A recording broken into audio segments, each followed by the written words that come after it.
And boom. If I can. Boom. Dungeon Crawler Carl. Or better yet, Carl's Doomsday Scenario. It's the book 2 of the Dungeon Crawler series from Dungeon Crawler World. I think to make it easier on me, I'm just going to say book 2. Dungeon Crawler, book 2, book 3 when I get through the rest of these. So I'm going to give my review up front, everything, even final rating. And then I'm going to be reviewing every chapter after that based off of the wiki.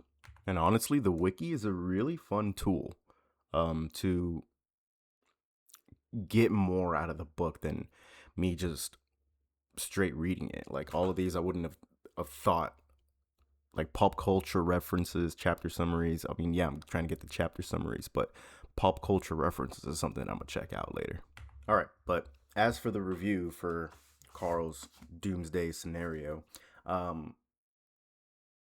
liked it. It was really good. It wasn't mind-blowing. My expectations for it was fairly high. I gave it a 8 out of 10 for expectations. Really quick how my review goes. There's 5 categories.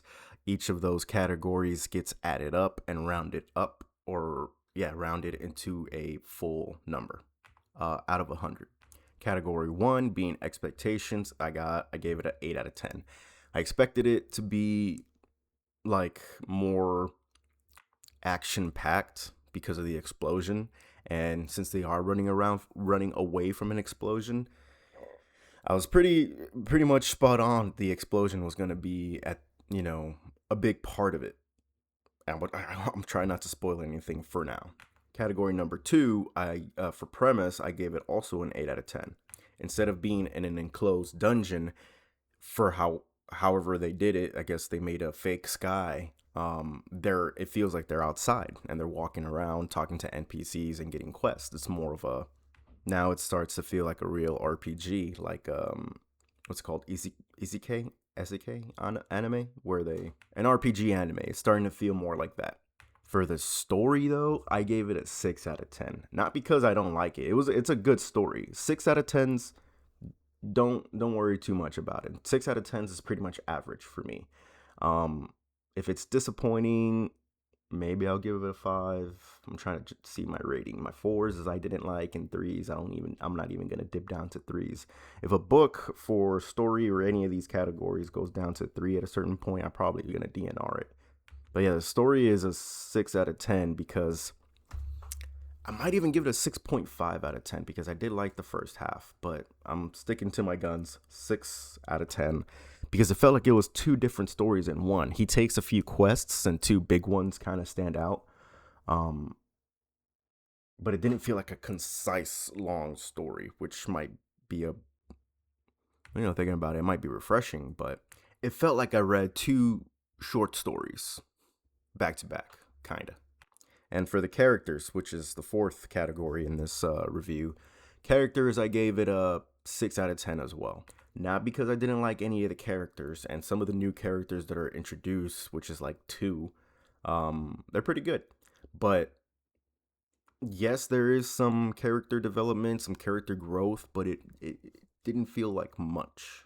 Going back to the story, the ending, and how much I relate, which is why I'm debating so hard to put the story at a 6.5. We'll get into it when we get into it, but they get screwed over in a way that actually would like justifiably piss anybody off, and I would be mad, especially when it comes to RPGs and video games. Yeah, that would piss me off. And then the final category, this is the IGN contingency category, the rating for what it is. It's a book number 2 in an 8-book series of lit RPG. So for that, I gave it a 7 out of 10. So with the expectations being an 8 out of 10, premise being an 8, story being a 6, characters being a 6, and the rating for what it is a 7. The total score for Carl's Doomsday Scenario, 70%, which I keep surprising myself. I've only done this 3-4 times, and I keep surprising myself it's surprising how accurate it is for rating individual categories and then adding them up.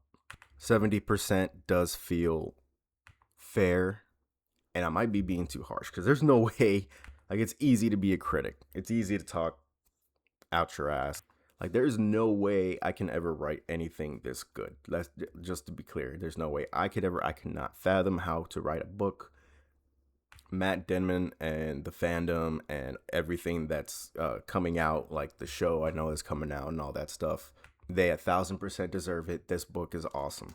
But I am trying to be strict with it. It is getting a 70. It might change upon a reread or something. But with that being said, let's get into the chapter summaries. So there's 25 chapters, including the backstage at the Pineapple Carabet. I didn't finish that one. I'm probably not going to review it, but let's get started. The training levels have concluded and the games truly begin. Donut, following Audette's advice, becomes a former child actor class with Mordecai as her decidedly unwilling manager. So I wonder how that subplot is going to go with Audette and Mordecai, because I know they have a history, and I wonder if that's going to come out to bite Donut and or at least have some kind of like tension between them. And I really want to get started on the third book because at the end of this book it says, oh, really quick spoilers, right? Spoilers from here on out. As soon as the review spoiler-free part ends, I'm going into any kind of spoilers, and that includes my thoughts on what happened at the end of the book. So I really wonder what's going to happen with Mordecai, because at the end of the book, they say congratulations, he's free. And I thought he was going to be Donut's manager for until the game's end, but that's only for this floor, for the fourth floor. You know, we'll see, because that part still confused me as to how he's going to stay in the books throughout the series. But number 2, Carl becomes a primal compensated anarchist class and enters the third floor Overcity. I thought it was the fourth floor. Third floor. Chapter 3, Mordecai explains how the Overcity works, goes into the nature of NPCs, the Scolopendra volcano storyline, the 6th floor hunting grounds, and the 6th floor hunting grounds. Carl and Donut head for a medium settlement where shopping will be later. Yeah, I just looked at the whatever that is because they have links to have better explain things, and I need to be careful with some of these links because the Scolopendra, whatever it's called, it at least gave me a warning. I didn't see any actual spoilers, but it states spoilers for book 8. So I'm going to leave it at that. 4, Zev gives a quick update about race class selection. Carl and Donut get their first quest, show must go on quest, fight some lemurs and a clown, and enter a safe room where Mordecai passes out in his own vomit. Yeah, because he's a bit of an alcoholic. Let's go. I'm pretty sure lemurs and clown in this wiki should be safe. Safe room, I understand. Raising class, I get. Show must go on quest. That's the... what? I thought there were wings. I thought they could fly. I don't know why I thought they can fly. Once an attraction at Grimley's Traveling Circus on the 3rd floor, former circus lemurs were transformed to knife-throwing mobs by the Skolo's curse, Skolopendra's curse. That's what I think I'm saying that right. But for whatever reason, I thought they could fly. Former lemur, level 8, description, the circus. Yeah. I can't wait for the show, man. I wonder how they're gonna, if it's gonna be animated or what. Terror the Clown. Whoa. Okay, I get it now. Come on, Donut. Let's go clown hunting. Once the clown on stilts perform at Grimley's Circus, 3rd floor, curs transform distant clowns to long-limbed monsters like Slenderman dressed as a clown. I thought their legs would be longer, not necessarily their arms. Okay. Safe room. Okay, 5. Donut receives Clockwork Triplicate. The Scutili, whatever that. I can't pronounce that. Cat tree and a scented candle. Carl receives the Sestapunta skill, a stack of Lewis Le Armor boots, books. Oh my god. And a $3.99 cactus from Home Depot. Carl regrets making a thoughtless comments about pets. Oh yeah. As a guy, kind of, not growing up, not really thinking before talking, hurt some feelings like this by making thoughtless comments, and I felt that. But I'm pretty they resolved it fairly quickly, so it's not something that, ooh, that's gonna come back later. Like, oh, Donut will remember that kind of notification. All right, chapter 6. Carl and Donut investigate a fallen party, and Donut takes an anklet from Grace Bautista. They scout the Grimley's traveling circus at night falls, and the mobs prepare for battle. Escaping under magical mortar fire, they meet Signet. I forgot that was her first name. And Carl gets. Does he really? Like, I thought that was just implied that he was you know, attracted to her. I didn't think he actually got one, which makes the line where Donna was like, "He has an erection," like she always texting in all caps, makes it way funnier.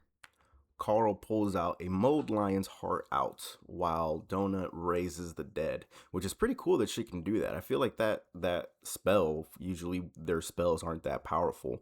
When it came to this battle, that spell actually came in clutch. With the lions defeated, Carl alive, Oh, with the lions defeated and Carl alive, Signet's spell fails to cast. In the safe room, Mordecai explains elites, and a recap episode shows Helka and Lucia Marr getting their classes and races.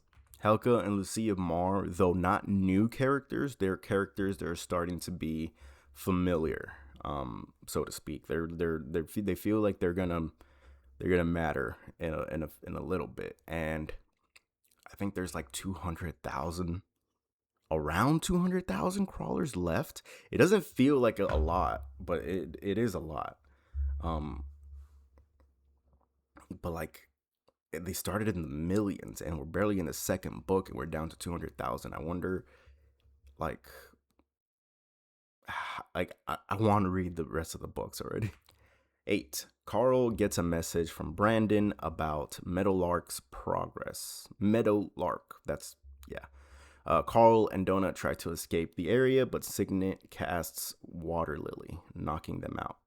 Okay, so they already talked to Signet, and they said that they were gonna come back, but they didn't because they were out. I guess grinding, and then she uses Water Lily, knocking them out.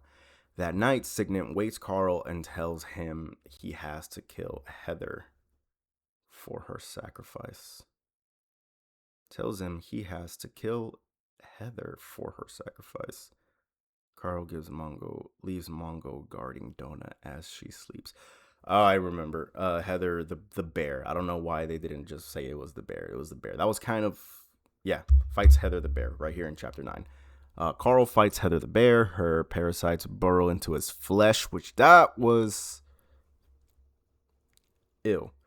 Into his flesh, which he does not enjoy. Yeah, I wouldn't enjoy that either. Carl uses Fireball or Custard and accidentally heals Heather, which was a good thing. Rids her of the parasites. Basically, the bear gets back to normal. Carl puts an old bear out of her misery, and Signet summons her blood and ink elementals. Signet and Carl advance on the circus while Zev communicates with the vengeance of the daughter showrunners. Yeah.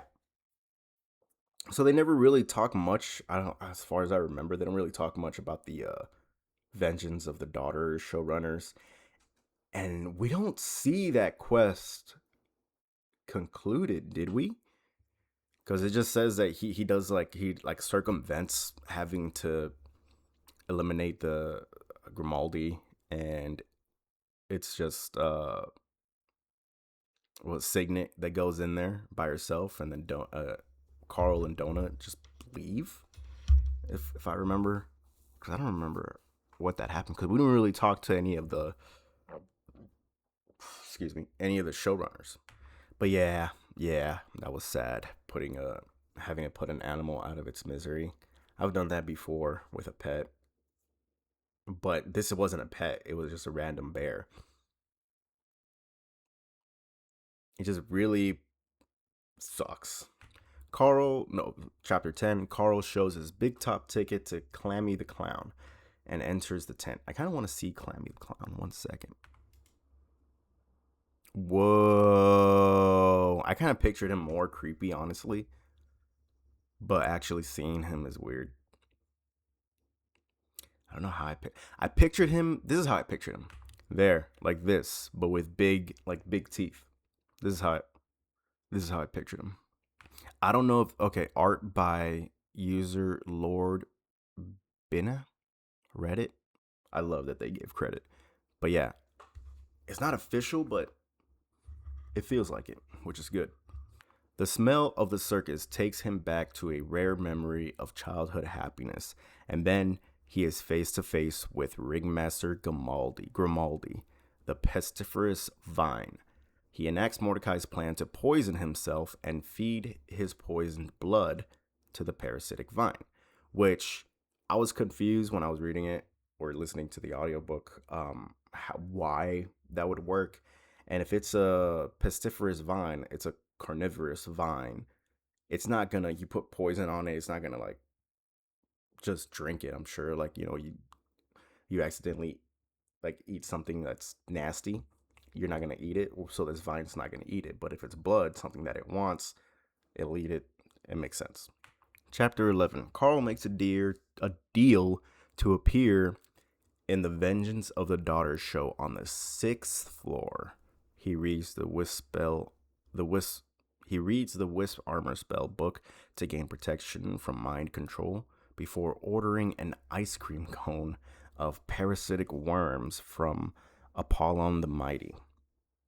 Now affected, Carl communicates telepathically with Grimaldi, convincing him to unbanish Signet so that she can move on. So Carl, surprisingly, is very smart. He tries things and it just happens to work. I don't know if I would have come up with that on the spot because I'm really bad with finding what works in these kind of RPG kind of video games. I haven't played a lot of them, but the ones in particular I'm thinking about is Elden Ring and those Dark Souls games where it doesn't tell you what things are and you just walk around and find stuff and then maybe it'll be effective against this thing. And I don't know if I would have like figured that out, but I like how Carl like comes up with stuff and it happens to work. And now reading these recaps, I'm realizing, because I was like, so what was the problem that Signet needed to figure out? Did she need to defeat Grimaldi, or that she needed to go past Grimaldi and go home because the circus was blocking the only way to her house so that she can get further down to the 6th floor? I was confused on that. Chapter 12, Carl rushes back to Donut. She and Mongo have been attacked by street urchin janitor mobs, and her cockroach skill has activated. Carl remembers Bee and her mother while waiting for Donut to wake at dawn. Oh, that's when somebody said, I think the advice was that, oh, you gotta act dumber than you are. You can't let people know how smart you are or else they'll leave you, kind of thing, which is dumb. They wake at dawn. They train skills, start their playbook, and arrive at the medium-sized settlement. So that's another thing I'm kind of confused about. Where did he didn't get any achievement or anything like that? Quest completed? I think he might have. I don't remember though. Also, that's probably why it confused me a little bit further, because I don't know how I missed or didn't realize that they moved to another settlement. I thought they were in the same settlement, but it was like a big city, so they were like in another part of the city. But no, they went to a completely other settlement. Okay. 13.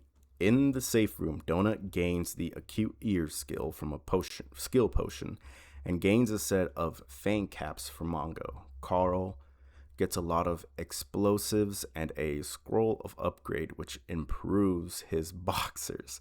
both get the 1 quadrillion achievement, putting them in line for their first fan boxes. So this one was really funny. He mentioned something where he can get to another settlement or go shopping, and then he can finally get pants.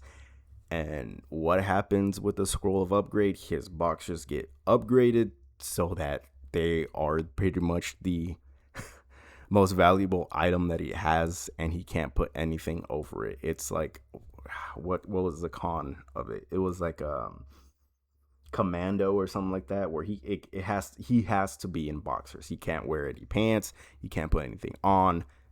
That's it. And it was funny because he was like, "You motherfuckers! Like you just, oh, like touche, well played." 14 on the recap. Florin, Miriam, Pony, and Bianca all feature for the first. All featured for the first time. What? All get featured for the first time. Gum Gum tries to give a sex workers who fell from the heavens quest. Oh, Gum Gum tries to give the quest sex workers who fell from the heavens quest, but Mordecai tells her to fuck off, advising you can't save them all. Donut goes shopping and buys a magical pet carrier. They grind brain boilers and kill the dispenser before running into Gum Gum again. So this is where I guess they went to a pool and it was dark, and I kind of want to see how it looks. Okay, there's no art for it. So this is where I thought they were gonna get like a Jack the Ripper kind of side quest, but it turns out to be a little different. I kind of would have preferred, even though it may have, I don't know if it's considered like cliche or what, but as a side quest as Jack the Ripper. But I would have liked that. I would have liked to have seen that. All right, 15. Carl and Donut enter the Desperado Club for the first time.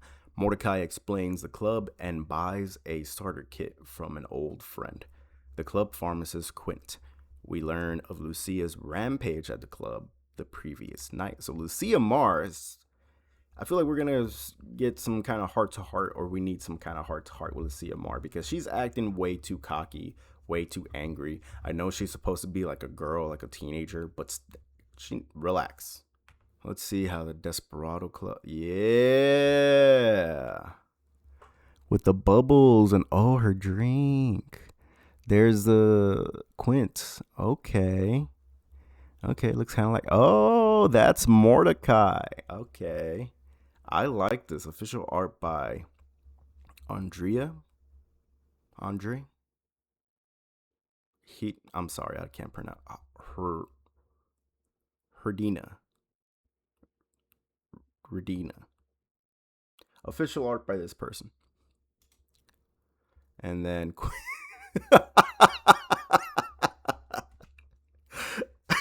that's Quint. Yep, that's art for sure. Art by, loved it. Court patent. Court patent. Horrible at reading, pronouncing on the spot. That's why I hated popcorn reading in not high school, middle school, elementary and middle school, because I was sweating. I'm doing fine right now, but this is funny. Going from this to this. I'm not knocking it. This is way better than anything I can draw. It's funny. It's funny that it's on an official. It's not an official, but like that it's on a wiki website. 16. Mordecai introduces Carl and Donut to Pestule, the hobgoblin merchant in the Silk Road. They purchase hoblobbers and dynamite and agree to return for hobgoblin smoke curtains. On the way back to the inn, Mongo runs off into an alley where they find Gum Gum's corpse. 3. Krassu and Vicente, the city elf, who Carl kicks in the nuts, rightfully so. This sucks. I liked Gum Gum. Did we ever see any art for Gum Gum? We're on 16. Gum Gum.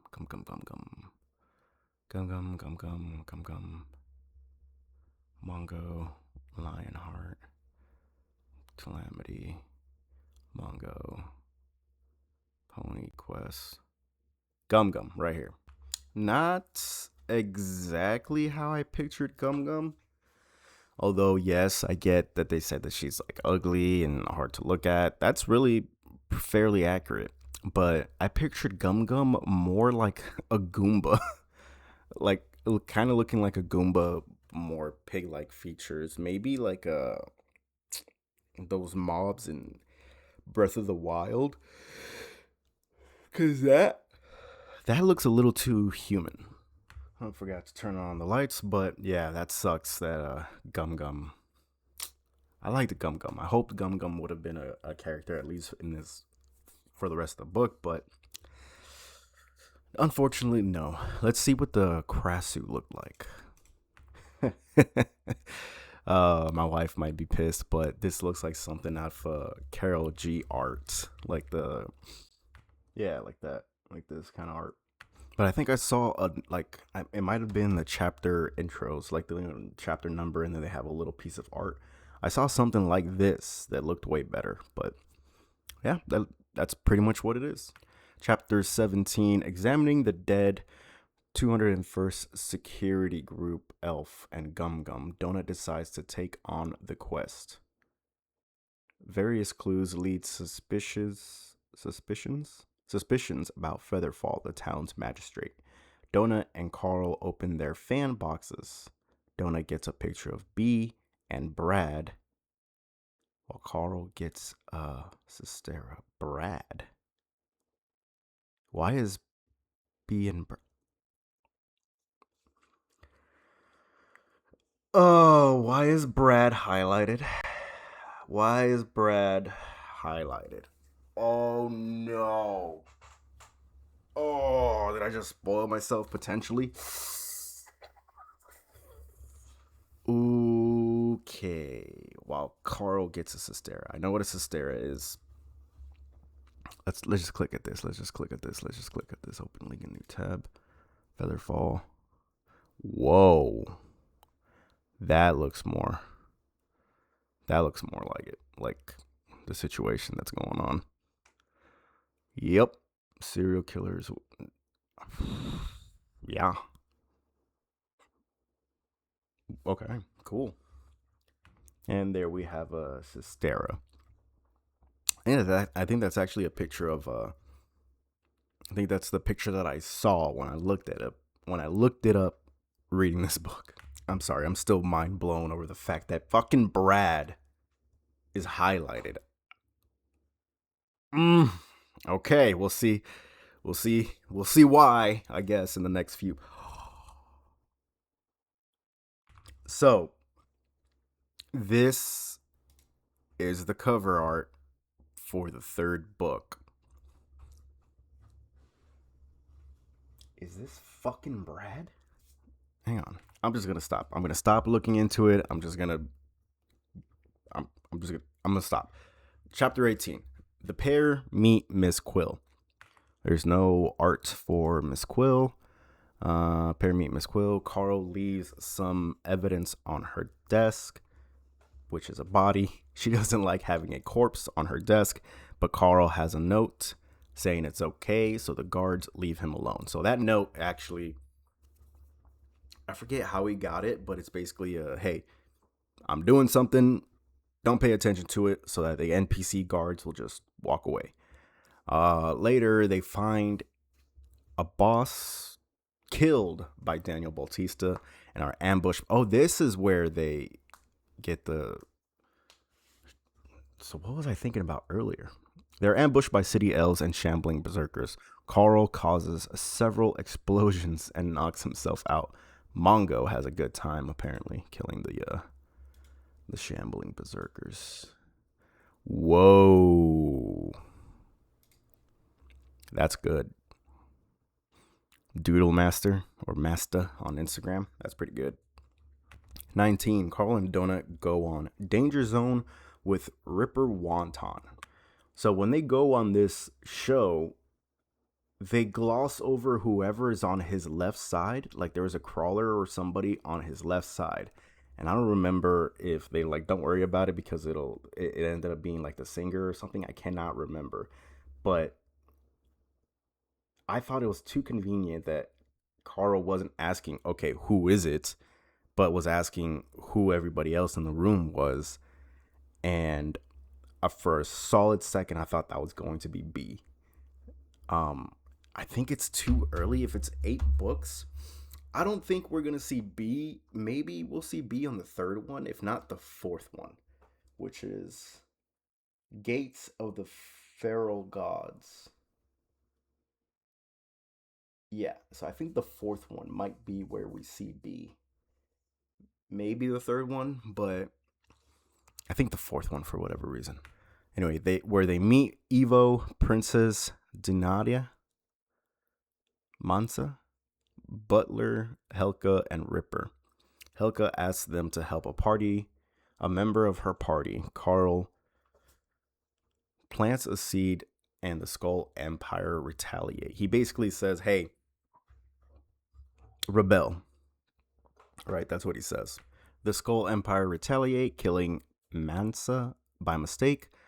The Valte retaliate in turn, destroying Prince Stalwart's yacht and killing his brother and his mother and the Maestro. I know his mom. I forgot about his mom being in there. Ooh, they're gonna be gunning after Donut and Carl.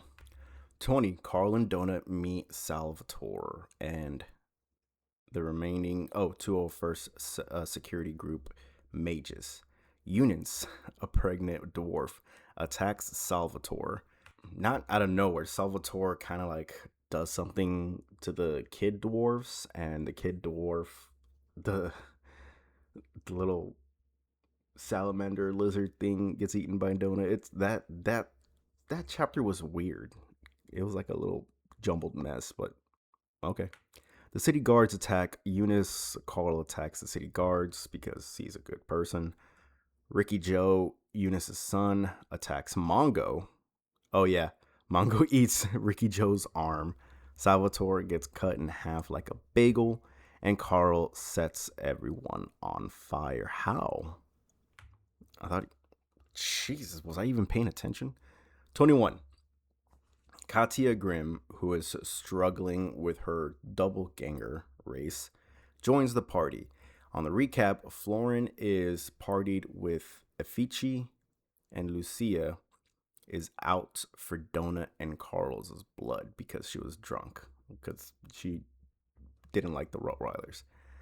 That night, they visited the magistrate's building again, and Carl detonates several sticks of hobgoblin dynamite hidden in Miss Quill's shelves. Oh yeah, because he hid them there. He hid them there before. 22. With Miss Quill dead, which that was all right, off-screen kind of death, pretty quick. Carl is now magistrate. Exploring the building, they find the remains of Featherfall and the nest of Krasu. A max level fireball from Carl's scratch card finishes off the nest, and a surviving victim, Burgundy, tells them where they can find Miss Quill's undead husband. Remix. Let's see if there's a picture of Remix here. Whoa. Okay, this is kind of closer to the end. Wow, okay. It's pretty good. Wait, who did that? Skyfall. It doesn't say who did the art. Remix. Carl picks up Kim, a chimerous figure in a glass case from the wreckage. The pair meet the Tigran swashbuckler, Daniel Bautista, who thanks them for avenging his family. Katia stands ready to blow the swordsman department. Oh, okay. As Carl and Donut approach Remix, who they believe to be both a lich and a Boro boss. So, the glass case from the wreckage. A chimeras. What is this?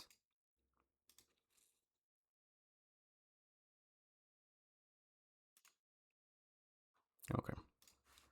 Anyway, So this part was a little convenient where you just happen to pick up a case and that case is really, really useful later on. Chapter 24 Remix Neither Lynch nor Boss is a soul leech capacitor with a story to tell.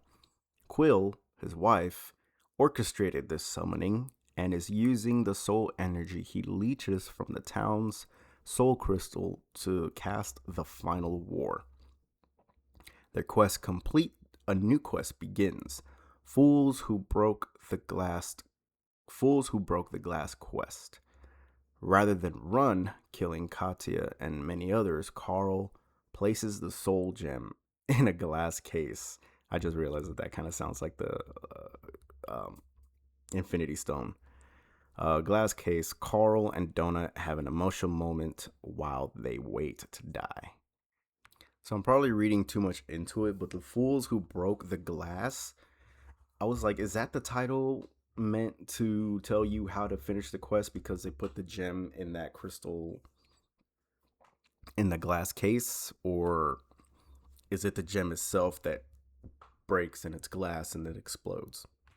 I don't know. But chapter 25, Carl gains a doomsday scenario as Remix starts to convulse. Chapter 25, Carl gains a doomsday scenario as Remix starts to convulse, which is what the hell? Like, so the crystal's not going to explode, but Remix is going to explode. Like, was he already going to explode? Was that a thing? Who knows? An initial magic Foreshock knocks out magical effects of gear as they run. The second blast activates weapon, causing Ragnar Conrad E to explode. The third destroys the sepsis crown. And the fourth activates Crawler's hot list items. Katya detonates the swordsman depot as she, Donut, and the entirely pantless Carl exit the third floor. So this is another part where I don't know if I was listening to the audiobook and didn't really fully understand, but I don't think I heard anybody specifically say that the plan was to just go and exit the third floor and go into the fourth floor. When they were running, I thought they were just going to get run out of the blast zone, which is 20 minutes. So I think it was like a 45-kilometer distance. That's far, but they were like running like superhuman speeds. But because it's it wasn't time to go down to the fourth floor yet, they needed 2 more days. That was the only option they had, to go into the fourth floor and just freeze there because they can't do anything about it. And then the epilogue. 2.5 days later, the party learned that the explosion at the department stopped the final blast, saving many NPCs and crawlers and triggering the bandit achievement. This resulted in 83 celestial quality boxes being due, forcing Borant to use their session veto, but not before, this is what pisses me off, Quan Chi opened his. Carl and Donut make the leaderboard, and Audette warns Carl about Groll Helka's plan. Helka's plans for Donut and the bounty on their heads. Groll? Who is Groll? This feels like a risky kind of pull.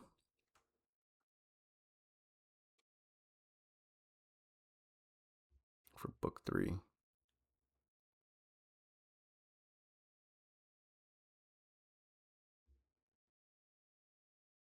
Okay, so it's a god in one of the other dungeons. Okay. So I'm not gonna read too much into it because I saw spoilers on something else. I didn't see any spoilers, but it said, hey, this might contain spoilers for another book. Helka's plans for Donut and the bounty on their heads, and that's where it ends. So let me look at the sepsis crown, because oh my god, the sepsis crown is something that I didn't really understand what it does. I thought it was just a crown that she had, and it made her immune to poison or something. Enchanted crown of the sepsis. Okay, I remember that. It's purple. Purple is my color. Do you know how many purple ribbons I've won? Do you know what it takes to get a purple ribbon? The enchanted crown of a sepsis whore is a tiara glittering with dark, smoky gems. Where? Glittering with dark, smoky gems, it is center as a deep. At its center, it's a deep purple stone. Where? That appears to be swirling with clouds as if made of liquid.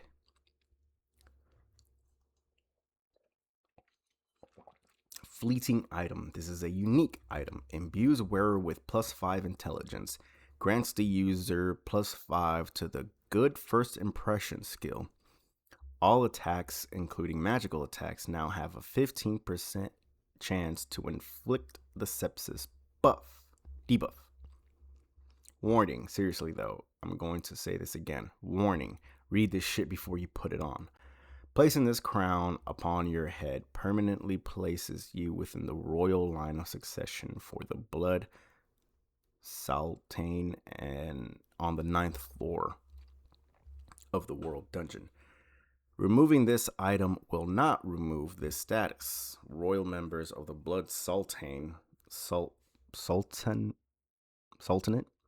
Blood Sultanate, will be required to slay the Sultan and all other members of the royal family before descending to the 10th floor. You'll only want to wear this if you're a bloodthirsty, raging psychopath. Okay. That doesn't explain why it was a big deal if she took it off.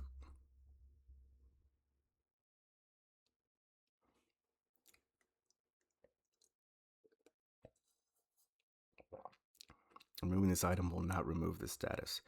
Royal members of the Blood Sultan will be required to slay the Sultan and all other members of the royal family before descending into the 10th floor. You'll only want to wear this if you're a bloodthirsty, raging psychopath. Book 1. Oh, Book 2. Okay. Donor receives a Clown of Sepsis Horror, legendary quadruped. Let me just read this. Okay, so from what I've gathered, she put on the crown, so now she has to like defeat a whole bunch of not party members, but blood sultanate, and required to slay the sultan and all other members of the royal family before descending to the 10th floor. And apparently that's gonna be such an issue that Mordecai actually suggested that Carl leaves Donut if he wants to make it to the 10th floor, and they're like, let's just cross that bridge when we get there. So from what I remember, Donut takes the crown off, and that means that it can go to another crawler, and if they put it on, they'll have to fight Donut, and only one person can get to the 10th floor, which that might suck. But anyway, that is it for Dungeon Crawler Carl Book 2, Doomsday Scenario, Carl's Doomsday Scenario. Can't wait to start on Book 3 and see where the series goes. If anybody watching, hope you enjoyed, and I'll see you on the next one.